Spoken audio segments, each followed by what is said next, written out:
I think that, as an industry, we have changed our value proposition from being centered around investments and having an investment-centric value proposition to that having a planning-centered value proposition.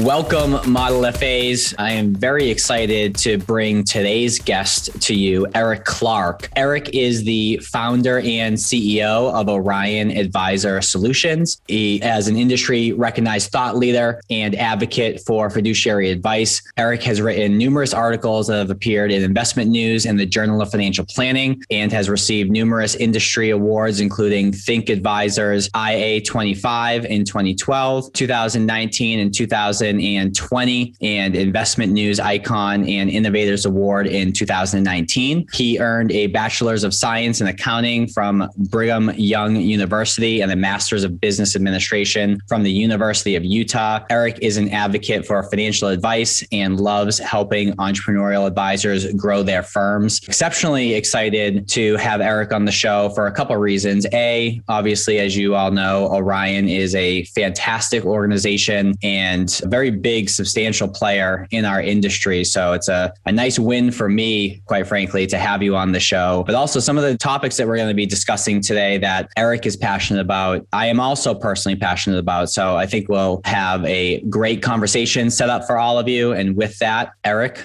welcome to the show. Great. Thank you, David. It's an honor to be on your podcast today and really look forward to engaging with you on a variety of topics. Awesome. So let's go back in time a little bit. So just so our audience has context, how long has Orion been around? I founded the business in December of 1999. The business was really born out of frustration, if you will, of not being able to find the technology that we needed to support our fee-only RIA business. I was working as the head of ops and IT for $1 billion RIA, back in the late 90s. And we did an exhaustive search looking for the technology that would help us run our business more effectively, scale out the number of clients that we could provide services to. And quite frankly, we just couldn't find what we were looking for off the shelf, so to speak. So we felt compelled to create the solution to not only meet the needs that we had, but also, meet the needs that we felt a growing market of fiduciary advisors would certainly need as well. Awesome. Well, you were out building a business. I was also doing building back in 1999. It just happened to be with Legos when I was 9 years old, as opposed to an actual business. But so you found an opportunity. You went to serve that community, solve your problems or challenges, I should say, while also helping, other folks through those challenges as well. With building any business, there's other challenges that come into play, and I'd be shocked if you started in December 1999, and then by January of 2000, you were at millions of dollars in revenue. There's obviously a growth curve there. So what were the beginning stages like? And I guess more specifically, what were some of the challenges that you experienced that could have just caused you to give up, that you decided, what, I'm actually going to persevere through this? Well, I'd like to just mention that, first off, the fiduciary advisors have a lot of great technology choices today. So when we think about the late 90s and what was happening and the choices that fiduciary advisors had at that time, it's hard to even imagine the fact that there weren't a lot of great technology providers for such a great part of this financial services industry that we find ourselves in. So, you look at Michael Kitsis's, fintech roadmap, so to speak, and there are so many great tech providers today. And it's just a matter of every advisor figuring out how to align those technologies with what is a best fit for their unique value proposition. But back in the early 2000s, so,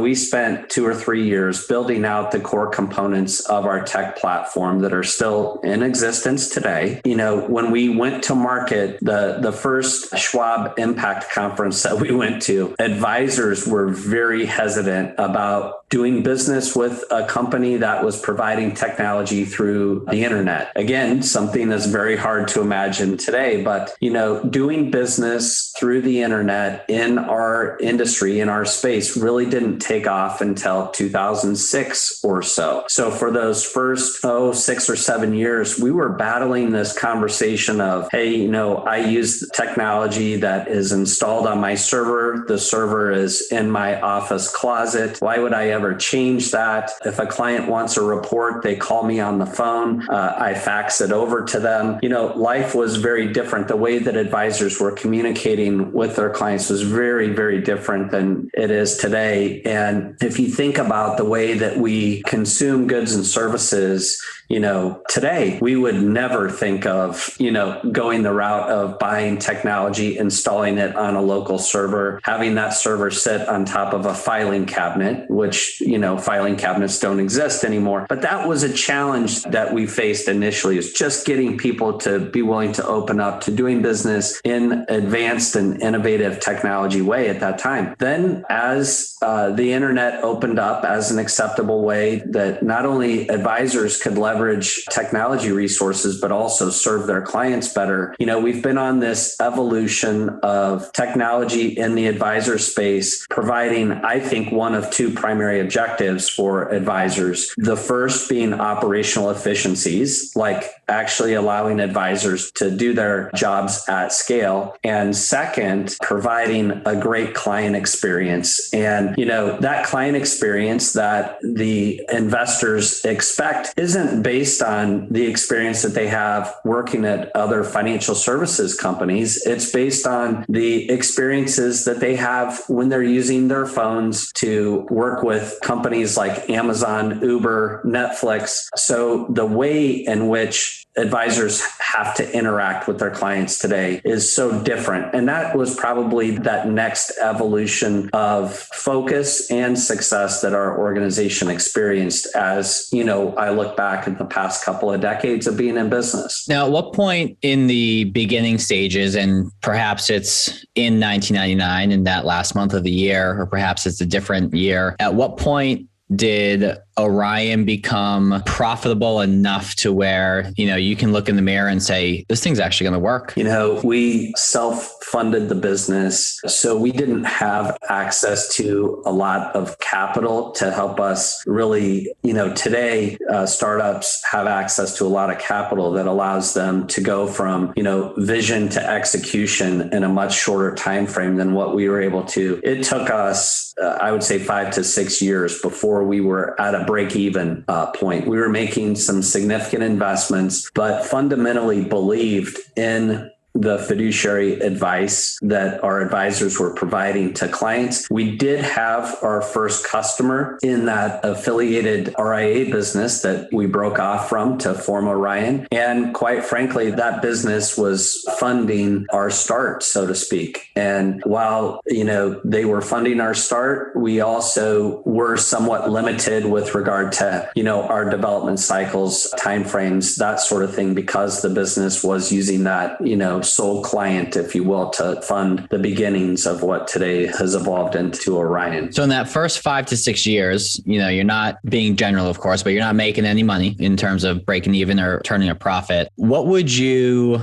say to folks that are in a similar position where they're kind of scraping and clawing, trying to build something of significance? Like, what are some of the success principles that got you through those, first 5 or 6 years? Is it working late? Is it, having a vision? Is it, what is it that got you through those 5 to 6 years that set you up for the success that you have today? We definitely put in a lot of hours where you're burning the candle at both ends. The biggest thing that we were doing was trying to make sure that we listened to any and all feedback that we received. The other thing is that, I quickly learned that when we would make what you'd normally consider to be a mistake. Those were opportunities for us to correct course quickly and pivot quickly. At first, we would try to do the same thing again and expect a different result, which, doesn't make a lot of sense, but it's easy to do at the beginning. Instead of taking the market feedback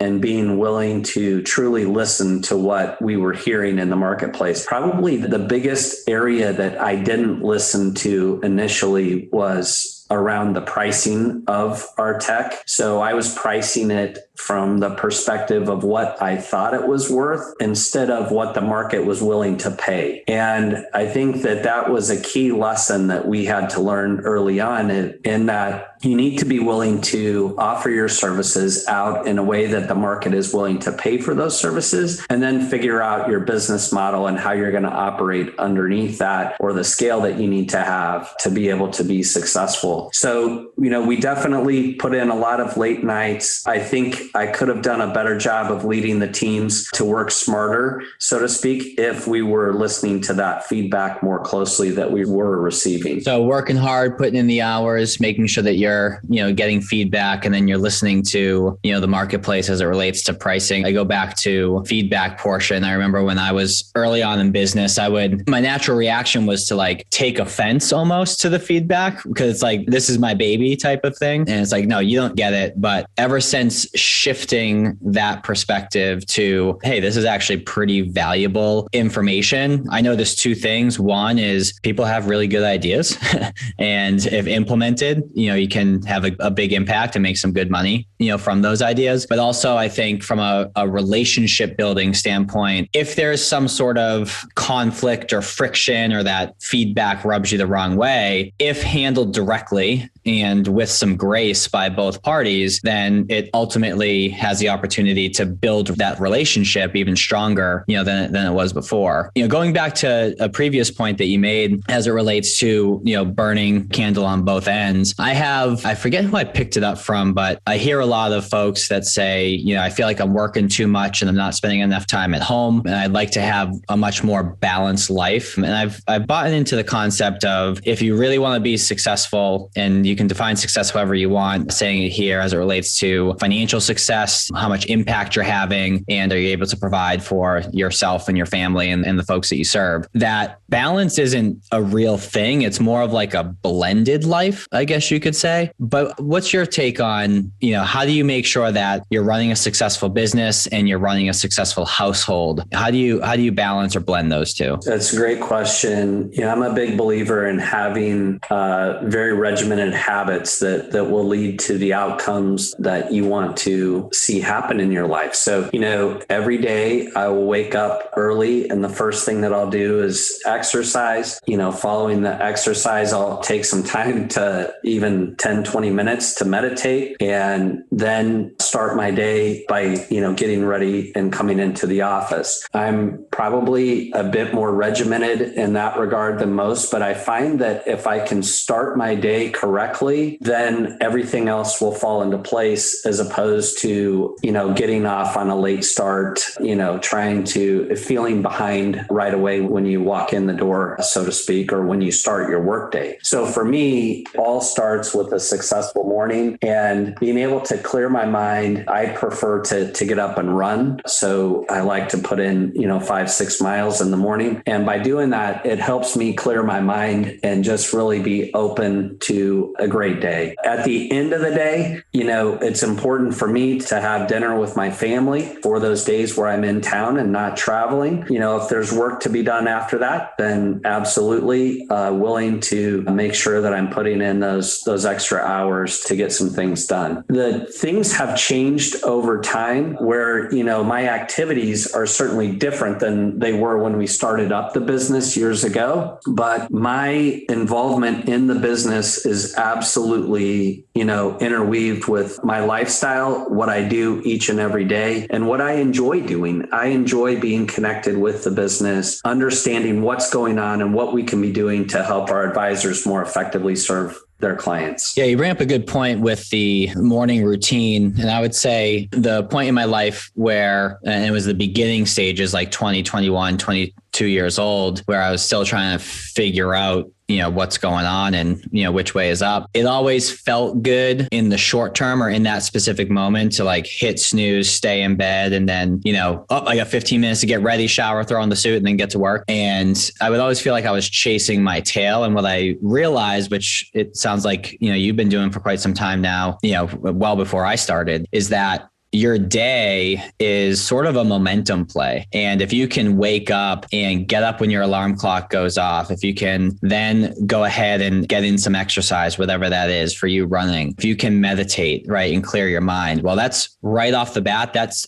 three, they may be small, but three small wins. And then whether you're winning or losing at the beginning of the day, it tends to be contagious with everything else that happens that day. I think back whenever there's been like a bad thing or a negative thing or a curveball thrown at me, I swear it's always on the days where I choose to not be disciplined in my morning routine, and call it coincidence, call it the universe giving me a warning shot, so to speak. But I find that the opposite is true. Every time I have a very regimented morning, the day seems to be awesome. So it's good to hear from me specifically that, on the right track with being disciplined in the morning routine. Absolutely. It's critical. I consider that to be my time, right? Like that's the time where I'm, really able to think and, center my thoughts and lay out, my goals for the day, so to speak. Yeah. And I agree with that too. In the first half of my career, which has only been, 10 or 11 years since I graduated college, the first half of my career, I was having a lot of meetings at like 7, 8, 9 o'clock in the morning, which I think that there's certainly some value in that and, meeting with those people and doing business, so to speak, at those hours. But over the last few years, I've shifted actually in a similar vein as what you just said, which all of my actual meetings with clients, sales calls, shooting podcasts, whatever it may be, they fall between the hours of 10 and 4.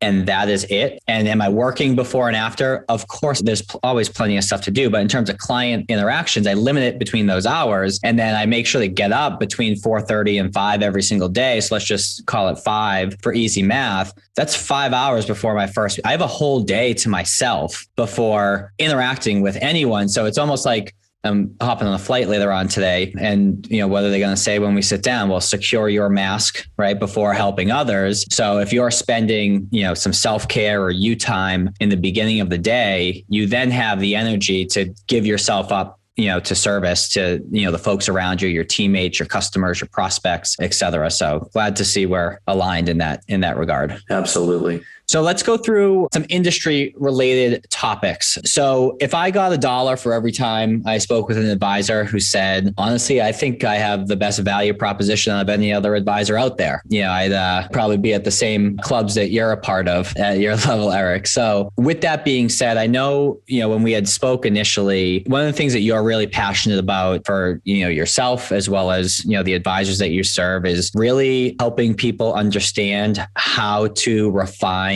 a value proposition. Like, is it something that a client, if asked, what value does your advisor provide? Is it something succinct enough and worthy enough to be remembered? So I want you to riff on that for a little bit as it relates to value proposition, and then I'll ask some follow-up questions along the way. Our value proposition at Orion is probably a good place for me to start. We are, fundamentally helping connect the advisor-client journey across 4 strategic pillars of prospect, plan, invest, and achieve. And so the reason that we are aligned around that advisor client journey and those 4 strategic pillars of prospect, plan, invest, and achieve is that our advisors then have the opportunity to differentiate their value proposition in the marketplace, their service offering to clients, by focusing in on what they're doing that's unique in regards to each of those 4 strategic pillars. So we want to help advisors be successful with their prospecting efforts. Oftentimes that involves us extending technology workflows. Those technology workflows that are resonating the best with prospects, the things that are top of mind to them, the concerns that they have, are often then directly tied to planning workflows, the planning technologies that we're both offering to our advisors and integrating with third parties. Then we take those planning workflows, connect those to a model marketplace of investments.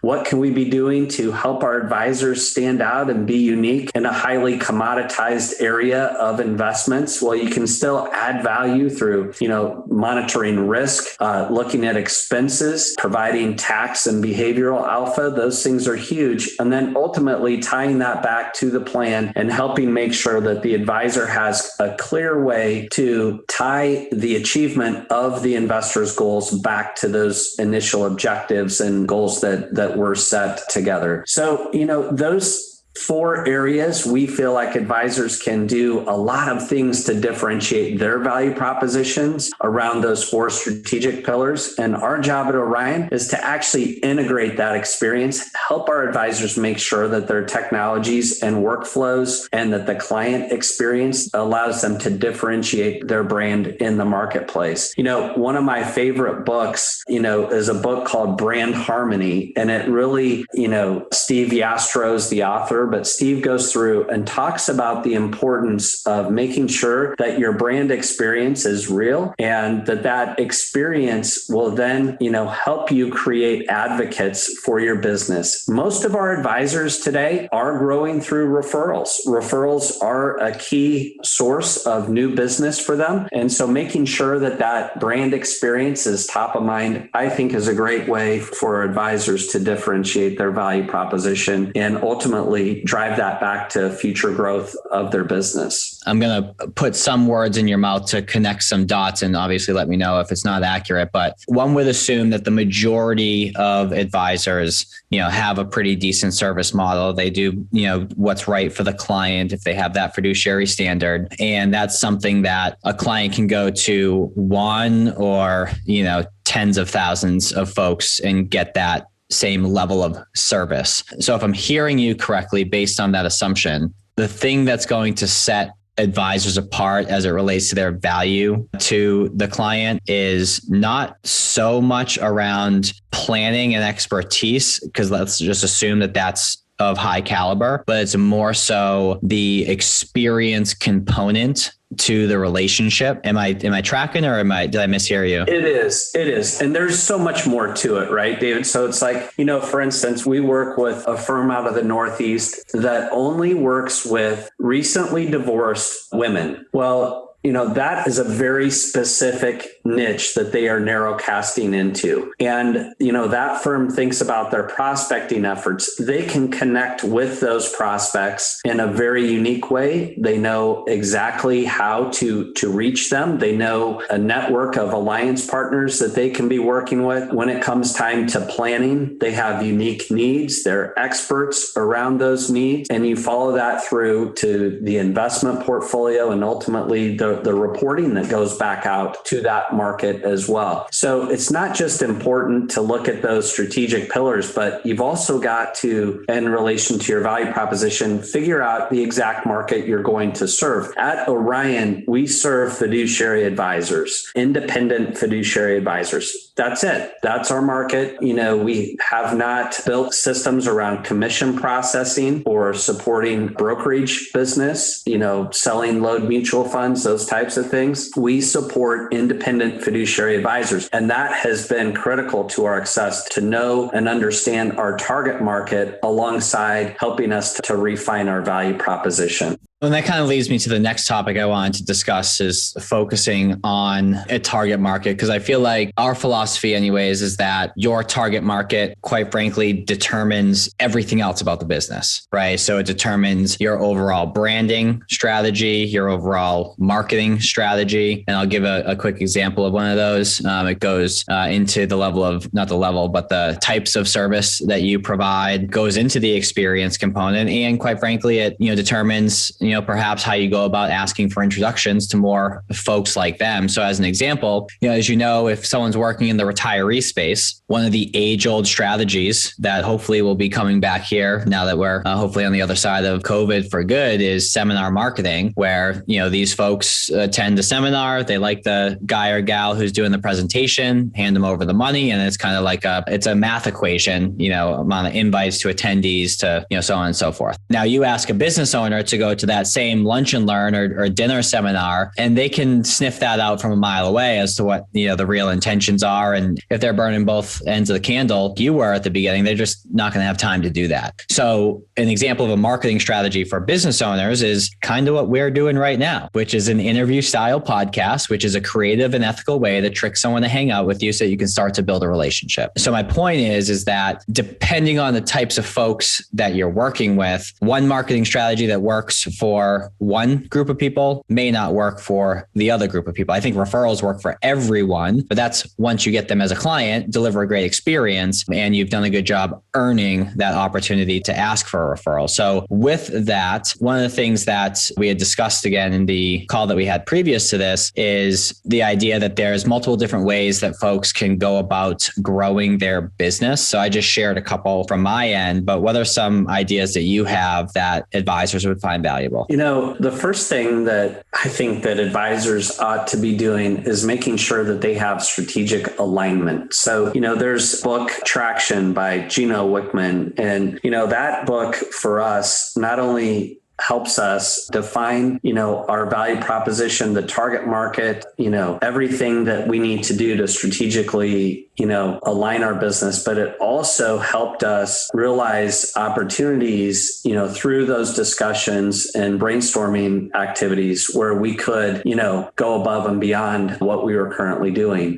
Creative ways that we're seeing advisors reach prospects involve using, technologies, obviously around email campaigns, digital ad placements with things that are top of mind for prospects. They're leveraging third parties like Smart Asset to receive referrals. They are working with technologies to help them identify prospects for their niche, technologies like Biz Equity that help them identify, private business owners where they may be able to offer, very specific value-added services, and technologies like Zoom Info so that when they do have a prospect or somebody that they're interested in talking with, they can leverage the big data sources that Zoom Info's done such an elegant job of, curating and pulling together for the advisor's benefit. So there are so many things that advisors can be doing, and oftentimes advisors' expertise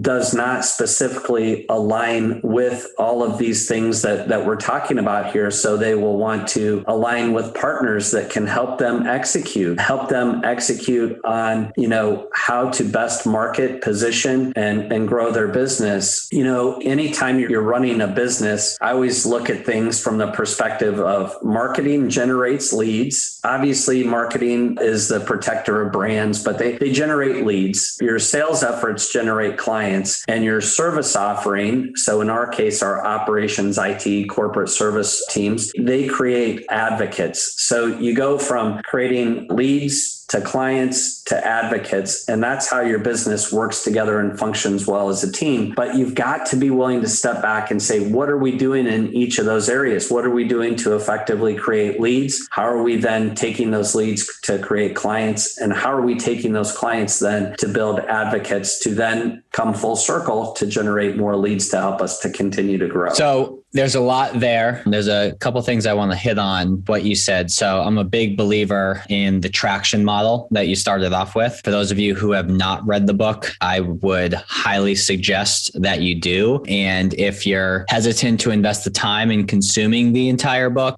shameless plug, if you go to modelfa.com, I wrote a blog about traction. So you can get a little highlight or commercial, if you will, about that book. So I just wanted to hit on that briefly. You also mentioned a bunch of different different resources like Biz Equity or Smart Asset or Zoom Info, et cetera. So when I was an advisor, I remember making 40, 50 outbound phone calls a day. And, when I got into the business, I assumed like, oh, I'm licensed now. People are just like, my phone's just going to ring. And I quickly realized that that was not the case. So, started going more outbound, 40, 50, 60 phone calls a day. And there was a low success rate in those phone calls turned into appointments where I'd book 2, maybe 3 people a day. So if I wanted to, better results, I needed to increase the activity that was 100% in my control. And what I've noticed is that there's a lot of, and I didn't want to do that, but I had to do it because it was 100%, eat what you kill type of environment. And I had bills to pay and I had goals to hit. But I find that there's a lot of advisors who are currently making enough money to where they don't need to put themselves in that uncomfortable position. And I find a lot of advisors, even when they get a referral, is they're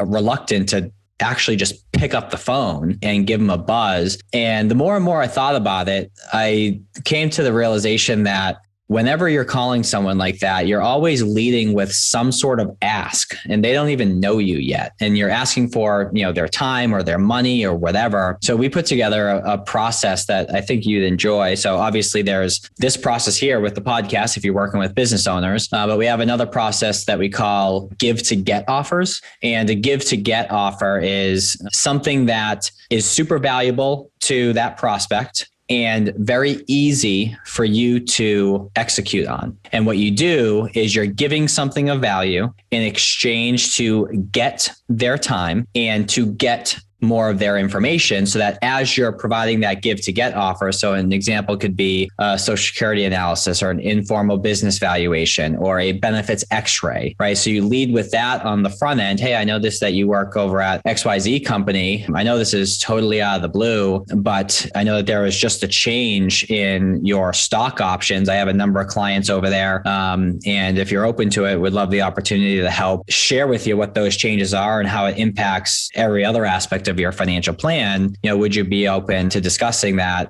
within that context, right? They're more likely to say yes to that than they would be just out of the blue. Hey, I'd like to bring you through my entire financial planning process. And then when you're going through that, it's as simple as, here you go. And then, hey, as I was looking through your stuff, I also noticed X, Y, and Z. And I really think that we could shed some light on that and do some creative planning. Would you be open to continuing conversations? And again, it's a momentum play. It's so wise in how you're setting that up too, because it's very specific to a need or a change that's happened in that prospect or that investor's life. And I think that, as an industry, we have changed our value proposition from being centered around investments and having an investment centric value proposition to that of having a planning centered value proposition. And I love the way that you set that up because it's something that's a top of mind planning item for the client, a top of mind concern that they have. Asking someone to come in and do a comprehensive financial plan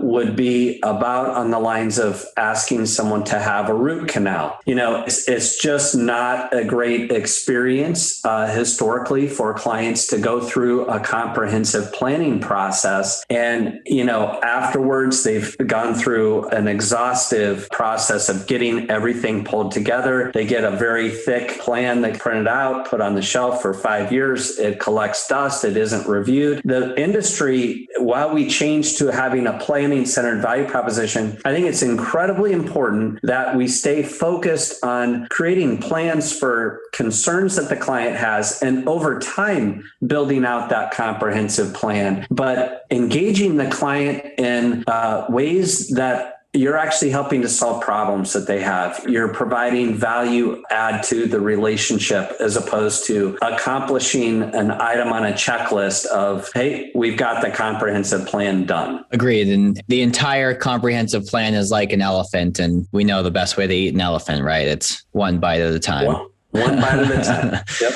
Cool. Well, Eric, let's pivot. So if this is the first episode that you're listening to, one thing that we do with all of our guests is we ask what their favorite book is, or at least one of their favorite books, because I find that there's a lot of advisors in the industry who are continuously learning. There's some who are not, but there's a lot of advisors who are continuously learning, but they tend to do so by default within the confines of our industry, which of course is important. You need to be up to speed so that you can continue to serve your clients in the best way possible. But there's also so many other principles or ideas or strategies that you can learn from reading books outside of our industry. So that's really the goal here, is to promote learning outside of our industry and then taking those ideas and applying it to what you do on a day-to-day basis, be it in business, in life, or in both. So with that being said, Eric, your favorite book that you wanted to talk about is The Art of Start by Guy Kawasaki. Tell me a little bit about that book and why you chose it. I had an opportunity to hear Guy speak early 2000s. He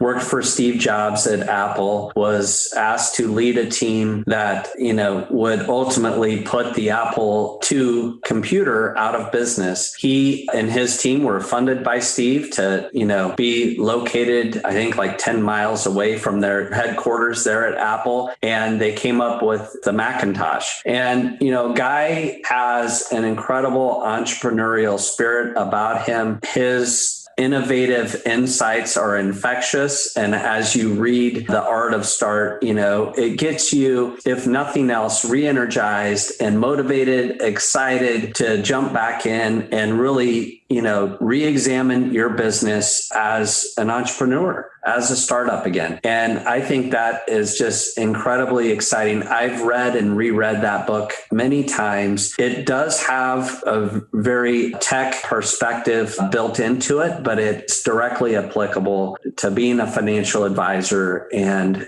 providing advice to clients. There's the one takeaway that he focuses on, just quite honestly, in the setup of the book and what Steve is doing is this concept of, disrupting your own business as opposed to letting someone else do that and finding yourself on the outside looking in. So this cultural mindset, if you will, of constantly challenging the status quo is just evident right from the start of the book. It's a great book. It's a quick read. It won't take long, but it may then get you hooked on, Guy Kawasaki in general. He's a wonderful, innovative entrepreneur. I'm hearing similar themes. So when someone asks me what I do, my line that I say before I go into detail is that I help advisors fall in love with their business again. Feel like based on the recurring revenue model, it's easy to become complacent. It's easy to forget why you started. It's easy to not want to disrupt your own business and really change that. So while you were going through that, I went on Amazon and grabbed the book. So I'll add that to my list and I'll follow up and let you know how I like it. Awesome. Cool. So before we pivot over to the after hours portion, Eric, for those who are listening who may not be using Orion already, what's the best way for them to get in touch with Orion? Are there places for them to connect with you personally? What's that look like? You bet. So, our website is very easy. It's just orion.com. Anytime advisors want to connect with me, please, feel free to reach out to me on Twitter or via email. My email is very simple. It's eric@orion.com, ERIC. So it's, again, a couple of easy ways to connect. Would love to learn more about your business and hopefully ways that we can be additive to your value proposition and the unique offering that you're bringing out to investors in the market that you serve. So awesome. So before we go into the after hours portion, as always, if you found value in today's episode, feel free to go ahead and share this with someone that you think would also find value in it. I think specifically the first half of the conversation, quite frankly, is applicable to anyone. So they don't have to be a financial advisor. Go ahead and share that if you found some value. Also, if you would be so kind as to leave us a review on iTunes, that would really help with visibility on that platform so we can get in front of more advisors and they can get value from not just this episode, episode, but both our past and our future ones coming up. And as a thank you for doing so, if you take a screenshot of that review and text me that picture with Orion in that text as well, so I know what episode it's in regards to, and shoot me a text at 978-228-2338. What will happen is you'll get an automated response that will have a link that will just have you put in, your name so that you're added to my contacts. And then beyond that initial message that's automated, it's actually me, chatting with you back and forth. So as a thank you for doing so, I will go ahead and give you access to one of our partners, Dan Allison, who joined the Model FA. He has referral methodology, and we got a couple videos within our online course that we have. And I will give you a link and give you access to those videos as a thank you for leaving a review. And hopefully within that review, it's some nice things that you're saying. So with that, we're going to be heading into the after hours portion. But Eric, for now, I appreciate you joining. I also appreciate you being an advocate in figuring out how Model FA and Orion can better serve the advisor community together, and excited to meet you in person and continue to build our friendship and business relationship. So thank you very much for your time. Great. Thank you, David. Awesome.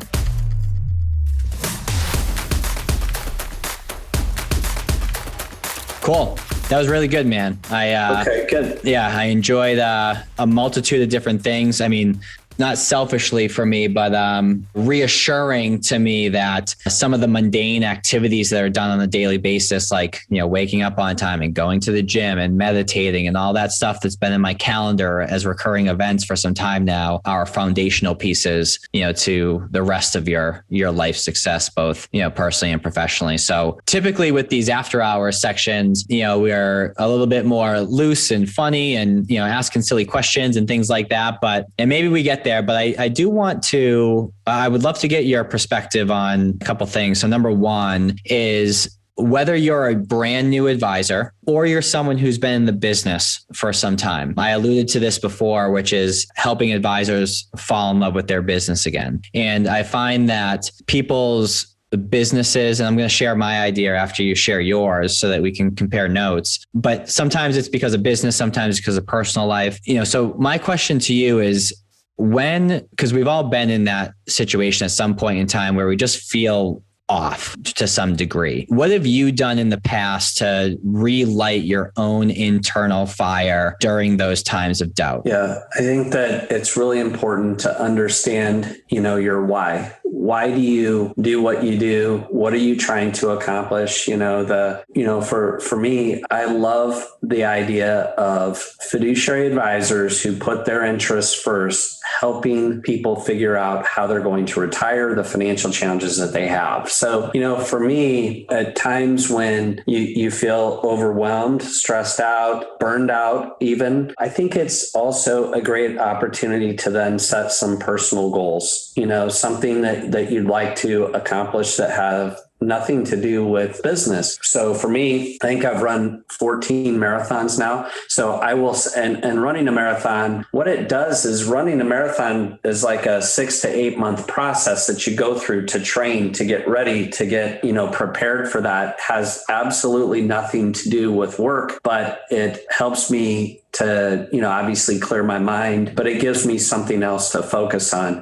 Things like vacations or, the normal things that you do, they are temporary, but setting a longer term personal goal or some type of something that you'd like to accomplish outside of work, I think is really helpful. Well, I'm excited to hear that. So throughout the conversation, I've noticed a lot of similarities between you and I in various aspects, like morning routine and meditation, and done 14 marathons. I've only done one, but, broke the ice, which excites me because it's like, maybe I'll end up, at Eric's, stage at some point, but it also worries me because I like the hair that I have now. And if I become you at some point, that's going to end up going away. But yeah, I think it's bad genetics. But I digress. So. But, to your point, I think that as I alluded to before, there's, balanced life that people, trying to aspire to. I view it more as like a blended life. And the way that I view this is that if you're feeling off, like there's been times where business is crushing, making good money, serving a lot of people, but I just feel off. Maybe I stopped working out. Maybe I stopped meditating. Maybe I'm a little bit overweight at that point in time. Or if life is crushing personal life, but I'm not making any money, it's tough to feel good about that, right? So I find that all these things are intertwined. So we actually put together this program, this list, if you will, called the C3 list. And the 3 C's are commitment, consistency, and confidence. And this list is comprised of 5 different components. It's 2 things that you do every single day that move you forward as a human. So that could be waking up at a certain time. It could be going to the gym. It could be eating clean. It could be reading, whatever.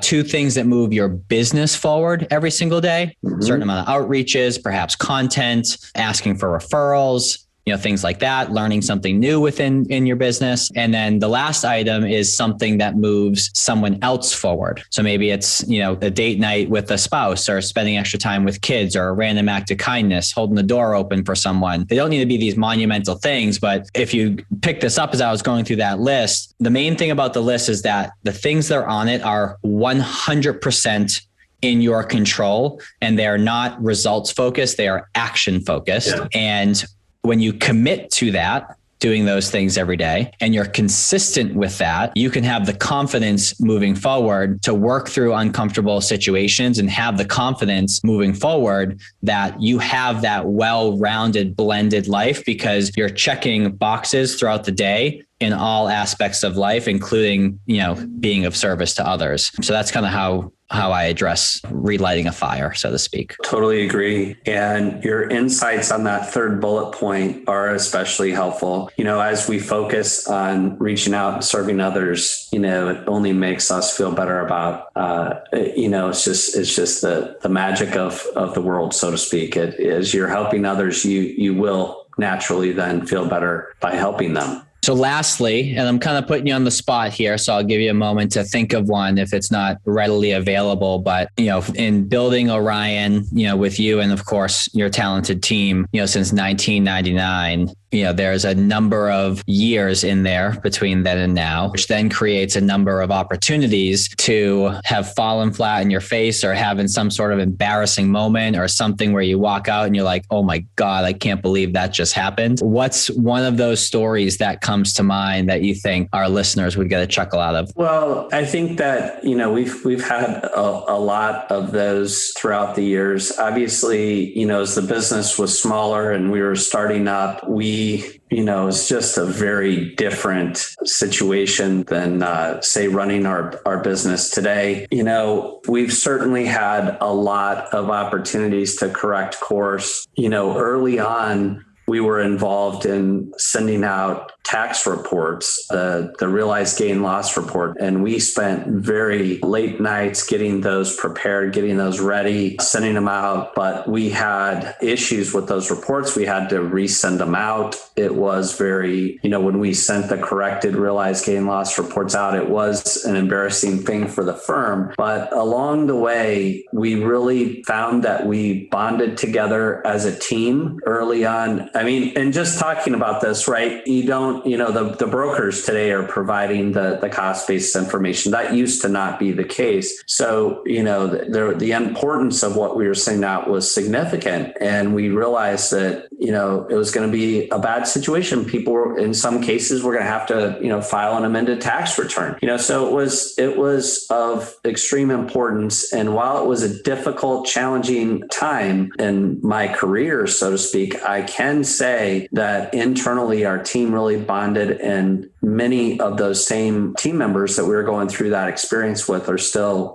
part of our Orion team today. And it goes back to what we were talking about earlier with, with conflict, if handled directly and with some grace and understanding, it ultimately builds relationships. And, you kind of just prove that point there with, being in the weeds with, your coworkers and employees of the firm. And, they're still here today, even though there was that crappy scenario that you had to, work through together. So that's right.